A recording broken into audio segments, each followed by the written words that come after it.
Hello, so I'm going to start this video off by showing you what you can create with the splatter kit here. First thing is this lower third here. It's a little animation. You can see that the splatter's animated on, and then they'll leave here in just a second. And there's going to be a transition. And so that transition from one to another, let's just go there again just to see it. This is a beach with kind of a tree here, and the beach kind of takes up more of the scene. There's just a little bit of the actual beach here. And when it transitions, we'll see a completely different beach with wider sands, a boat, and some palm trees. So you can see that it transitioned from one to the other using a pretty cool splatter effect. I'll just do it one more time. And then we're going to do a frame here that's going to, the splatters will come in and form a kind of a frame, and then there's a frame for the picture, and then it will leave, and we'll do an exit animation. So I'll be showing you how to create all of those with the splatter kit. So first I'm going to look at the splatter kit here. It comes with a cover image. There's some lines, some frames here. There's a bunch of individual splatters, and there's some groups here.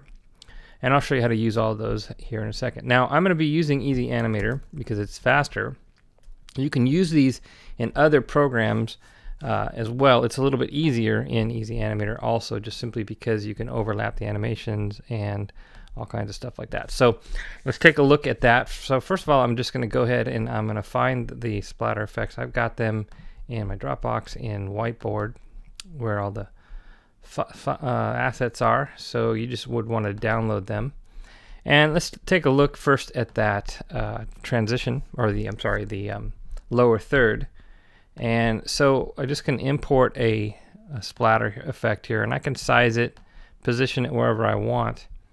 And I'm just going to keep on importing individual splatter animations and kind of sizing them. This is pretty much what I did before. And I offset it slightly and had them come in from the left using the bounce. You can use any effect you want. And you can start to see that I'm getting that effect there. Now, for the out animation, I actually had this pause for the duration of time that I could see the text, and then for the out animation, I would reverse it. But I'm going to change the pause just so that we can see the out faster. And I'm just going to reverse what I did for in. And I just can keep doing that. I'm not going to do all of them, but pretty much you get the idea here. And I just size them and position them to create an ongoing kind of effect there. And in some cases, I knew that my text would need to be big enough, so I knew I was going to put something here to kind of cover that. And that's the out. I'm coming in, and I need to make sure I go out. And you just keep on doing this for all the different animations or splatter effects. And I could use different ones too. This one I might have, I don't know what I did here. I probably, yeah, maybe I did it like that.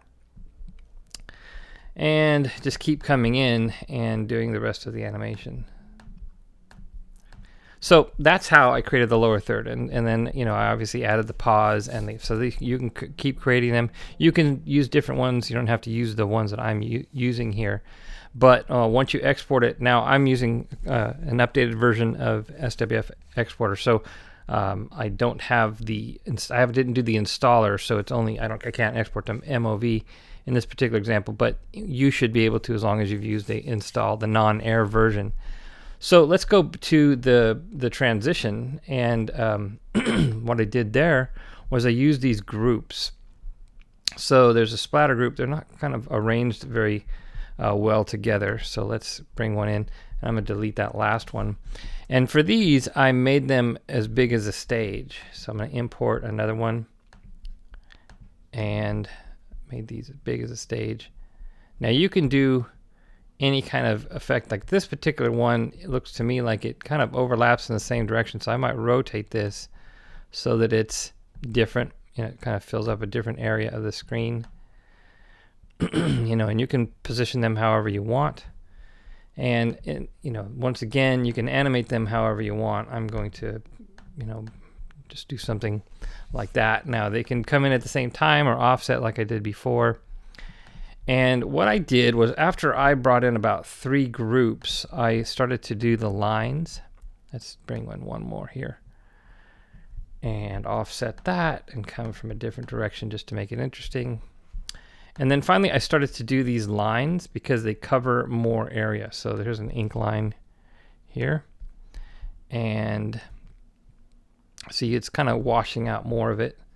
And so the effect, and and I'm not going to do any more. So, I'll just finish it off with a cover all, which is really just a big rectangle. And let's just have that come in. It doesn't really matter.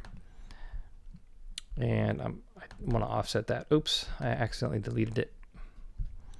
One more time. Boom, boom. Have that come in. There we go. So, oops, I didn't size it. And obviously what I would do is have it reverse out for the transition. And then all I did, let's bring that into this layer here. You can see here that what I did was here it is, the transition. So in this particular case, I accidentally added a bunch of extra pause time. So I had to cut it out in the middle there. But you see here that it's coming on and then it leaves and so forth. So that is, how and if you watch the tutorial on transitions for more on that, to position that and everything. And basically all I did was once it was solid black, that's where I transitioned from one video to another. So finally, let's look at the frames, and it's very similar to what I just showed you. In fact, what I'll do is just back out and take the lines out and just leave these. And then I just add one of the frames. And so I just put that frame there, and it creates a nice little splatter frame. Very, very cool, very, very simple. And I'll add that as well. And where did let's have that come in from the bottom. And then, I just made a pause long enough to be able to show the picture there. I don't have out animations for all of these. But so normally I would just look at what I did for the in and just reverse it and so forth. So anyways, that is how I created those frames with the Splatter Kit. Very simple, very fun and easy, and something that you can do very, very easily yourself in no time at all. And it's a lot of fun. And just experiment with the different animations, and you can create a lot of different effects for this. Now, one last thing, some of these are square here, and so you could do boxes with the individual splatters to create kind of a border around the box as well, and all kinds of cool stuff.